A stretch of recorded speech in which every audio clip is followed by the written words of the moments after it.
So hopefully you've got your notes in front of you. What I'm going to be doing this morning is just a little bit of covering what you were supposed to have learnt last lesson, a really quick revision on truth tables, because it leads nicely into where we're going next.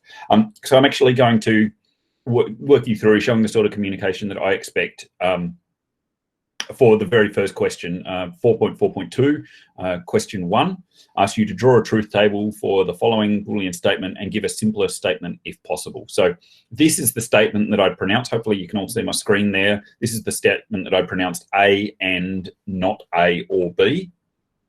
And so if I'm drawing the truth table for this, I can identify, well, there's two different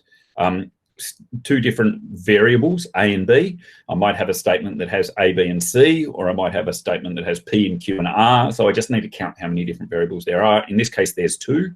So I'm going to start with those 2 and just count up in binary 0, 0, 0, 0, 1, 1, 0, 1, 1. That's the beginning of my truth table. I'm going to have some extra columns here.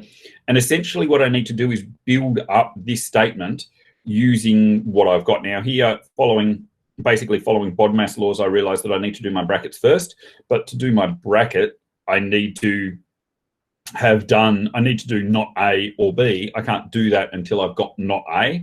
This is the way that is showing every step.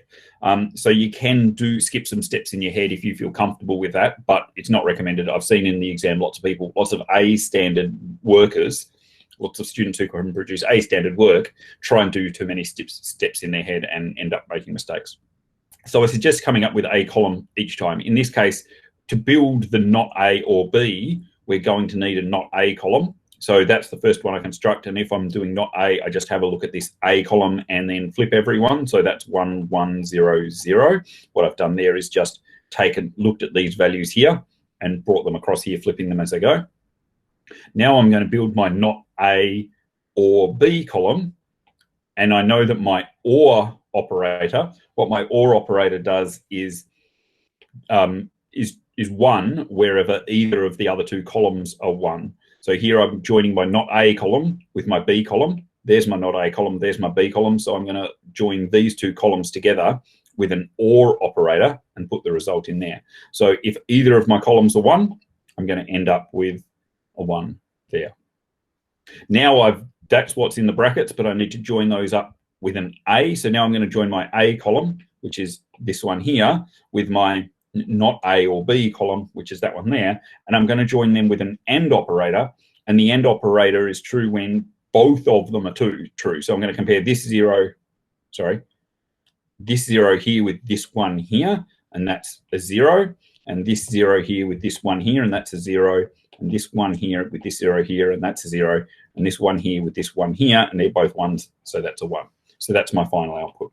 This is all a lot, it looks messy because I'm having to highlight what I'm pointing to. If I was on a whiteboard, I'd be able to point to this column without actually having to draw it or circle it. So there's a lot of mess here that wouldn't normally occur. Anyway, so let me just rub those out and put up the output. So I get this output of 0, 0, 0, 1. Hopefully people were able to follow through my process there and that sort of makes sense. That's question 1, nearly done. But the question finishes by saying, and give a simpler equivalent statement if possible. What we're really doing here is looking at this pattern, 0, 0, 0, 1. Does that fit with any of the patterns we've seen? And sure enough, if we have a look on the previous page, if we need to, or no, not the previous page, the one before that, all the way back on page 6, or we can just remember that the A and B truth table, 0, 0, 0, 1, 1, 0, 1, 1, the A and B truth table looks exactly the same.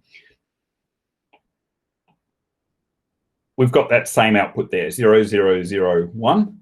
And so that tells us that these 2 statements are the same. Thus, we can conclude that A and not A or B is exactly the same as, I'm going to use a 3-line equal sign there, which means logically equivalent to. You don't have to worry about the technical difference between that and equals. You could just use equals if you want. It's a little bit more mathematically rigorous to use that one. that statement there, A and not A or B, is exactly the same as A and B. They've got the same outputs for the same inputs. So essentially, regardless of whether A is 0 or A is 0 or A is 1 or B is 0 or B is 1, this simpler statement here will give the same output as that more complex statement there. So what we were able to do here is simplify. If you are given a statement like that, we can use it to simplify and give that as an answer. Now, that's one use of truth tables, but it's actually not the main use of truth tables. We're going to get to the main use of truth tables a bit later on, because what I want to show you now, where we're going to go, is recognizing that, okay, well, we can simplify this. These two statements are the same. What that means is if we see this statement 1, we can, in all cases, rewrite it as statement 2 if we want. There's another statement that might be interesting to you. If we do not A and B, I'm going to tell you that that's exactly the same as not A or not B. Those two statements are logically the same. One thing that's really important to notice is that this is not like maths or algebra where we can just expand into the brackets. You know that if I'm doing algebra and I've got 7 lots of x plus 3, I can turn this into 7x plus 21 by just going, well, the 7 goes into there and the 7 multiplies by there, and that gives me that as an output. We can't do the same with this sort of stuff. If we've got not A and B, we cannot just turn that into, well, I'm going to do the not on the A and then the not on the B. That doesn't work logically. What we actually have to do is do the not on the A and do the not on the A and the not on the B, but we also have to do the not on the end and turn that into an OR operator. And that's what we get if we do it up there. Now, this is a very famous law called De Morgan's law. And there's a whole bunch of different Boolean laws that are all given to you on page 10. So now have a look at your notes, please. And you can see on page 10, De Morgan's laws are given down there. That one of the De Morgan's laws is the one I've just discussed. The one other law that I've used up here, let's try and find this thing here. This one that I used as my first example, we can use as a law as well, which is the complement rule. So that's law 27. Let's have a look at, no, not law 27. Let's have a look at law 28.